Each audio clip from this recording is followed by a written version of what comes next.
کہتے ہیں کہ we should reimagine Pakistan اور کانسٹیٹیوشنل ریفارمز ہونے چاہیے. یہ جو ہلالی صاحب کہتے ہیں کہ مجھ پہ بھی کرٹیسزم ہے, اس پہ بھی میں نے کئی دفعہ دیکھا ہے کہ ہلالی صاحب بھی بہت سے یہ جو ٹی وی اینکرز ہیں, بہت سی پولیٹیکل اینالسٹ پولیٹیشنز نے ہلالی صاحب پہ بھی بہت تنقید کیا ہوا ہے. ہلالی صاحب تو سب بھی تنقید کرتے ہیں, نہیں اس قسم کی تنقید نہ میں قبول کروں گا. دیکھنا چاہیے کہ پاکستان کا ہسٹری کتنا چیکرڈ ہے.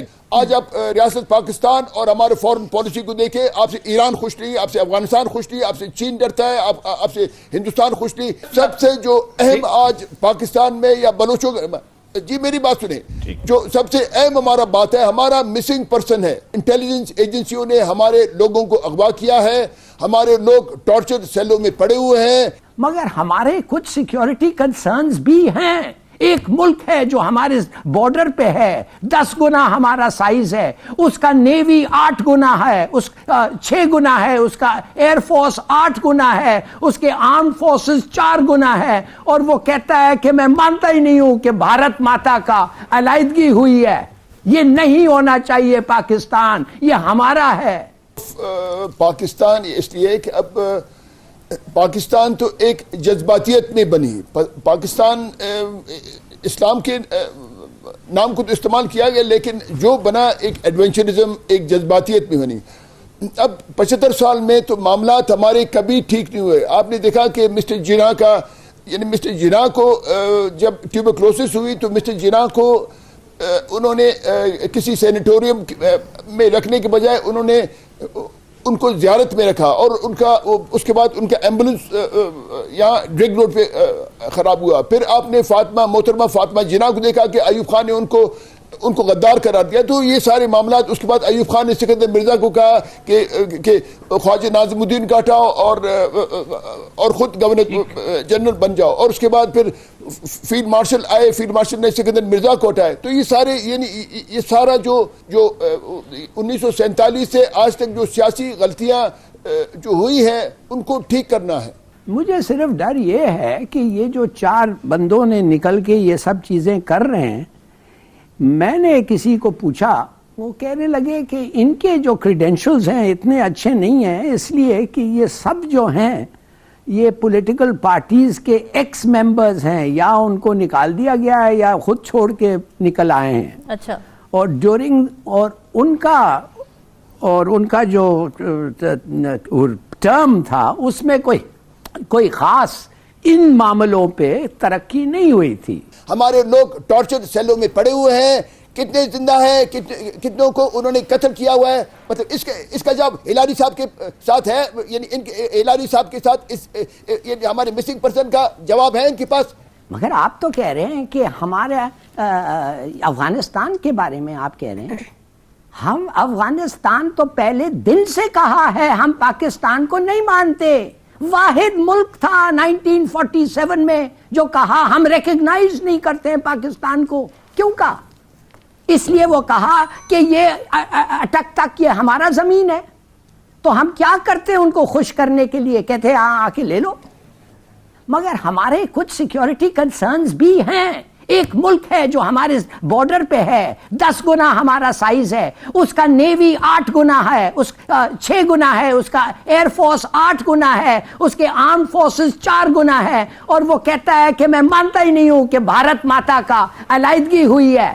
یہ نہیں ہونا چاہیے. پاکستان یہ ہمارا ہے. تو آپ سمجھتے ہیں کہ ایسے ملک کے خلاف لڑنے کے لیے ہم کچھ پالیسیز نہیں چلا سکتے؟ مثال کے طور پہ جو آ کے ہمیں مدد کرتا ہے, کیا چین نے یہ نہیں کہا تھا پر یہ پاکستان کو ہم تمہارے ساتھ کھڑے ہوئے ہیں 1965 میں؟ مجھے پتا ہے میرے رشتہ داروں نے جا کے سٹاف ٹاکس کیا تھا 1965 میں چین کے ساتھ, اگر انڈیا اٹیک کرے بڑی اچھی بات ہے, اور ہم نے چین کے ساتھ بڑی اچھی یہ فوج کی ہے. As far as Iran is concerned, ہماری ریلیشن شپ ایران کے ساتھ it might not be perfect, it might not be very good, مگر ٹھیک ہے, اٹس گڈ, چل رہا ہے. وہ آپ ان کو وہ بھول جائیں. آج جو پرسوں جو ہوا تھا بلوچستان کے علاقے میں ایران سے آ کے ہمارے خلاف اٹیک ہوا ہے, یہ اس کا کیا مطلب ہے؟ کیا انہوں نے کروایا ہے؟ میں نہیں مانتا کہ انہوں نے کروایا. کیا ان کی نیگلیجنس تھی؟ بالکل تھی. اور ہمارے ساتھ بات چیت ہو رہی ہے اور ہم نے ان کو کہا روکو. یہ ہوتا رہتا ہے. مگر افغانستان کے ساتھ جس ملک نے ان کو زیادہ مدد کیا ہے، یہ لوگ آ کے ہمیں کہتے ہیں کہ 4 ملین ہم نے ان کے لوگوں کو رکھا ہے، ان کا پورا فورن ایکسچینج ریکوائرمنٹ 40 ملین کی ریکوائرمنٹ ابھی اسمگل ہو کے جا رہی ہے افغانستان کو. اگر ہم وہ روک دیتے تو وہ کس چیز سے کیا خریدتے بھائی؟ کون ان کو مدد کرنے جا رہا ہے؟ سینکشنز لگا ہے پوری دنیا ان پہ. تو کہنے کی بات یہ، دیکھیے غلطیاں ہم نے کی ہے ریحسانی صاحب، بالکل کی ہے، میں مانتا ہوں، انہوں نے بھی کیا ہے، اور ہماری کچھ ضرورات ایسی ہیں کہ ہمیں سوچ سمجھ کے چلنا پڑتا ہے. ہمارا اینیمی جو ہے اتنا گناہ ہمارے سے بڑا ہے، تو we have to take the right steps. اور کبھی کبھی غلطیاں ضرور ہو رہی ہیں، آپ کا کرٹیسزم ویلڈ ہے بالکل from that point of view. نواب صاحب لمبی بات ہو گئی. ہاں جی جی نہیں ایک منٹ ہلالی صاحب کو آپ بتائیں کہ 1947 میں جب پاکستان بنا، ریاست Kalat was a independent entity altogether, it was recognized by United States of America اور دوسرے ملک. یہ ایک بات. 1948 میں خان میر احمد یار خان مرحوم اللہ ان کو مغفرت کرے مسٹر جناح کے ساتھ ایک معاہدہ کیا، institute of accession of Kalat state.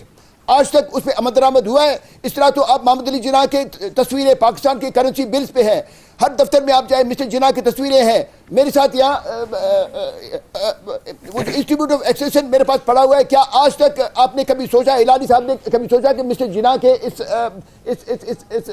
دستخط کو ہم عملی جامہ پہنائیں؟ نہیں. اس کے بعد 58 میں آپ نے خان کلات کو گرفتار کیا. ایک شخص، ایک ہمارا خان جب اپنا پورا 4 ریاستیں پاکستان کے ساتھ الگ کرتا ہے، اور اس کے بعد 48 میں آپ خان میر احمد خان کو آپ لوگ قید کر کے 3 سال آپ اس کو قید میں رکھتے ہیں، یہ انصاف ہے؟ یہ کوئی انصاف نہیں. اچھا پھر میں آپ کو بتاؤں کہ میں غلط آدمی ہوں، میں غلط کام.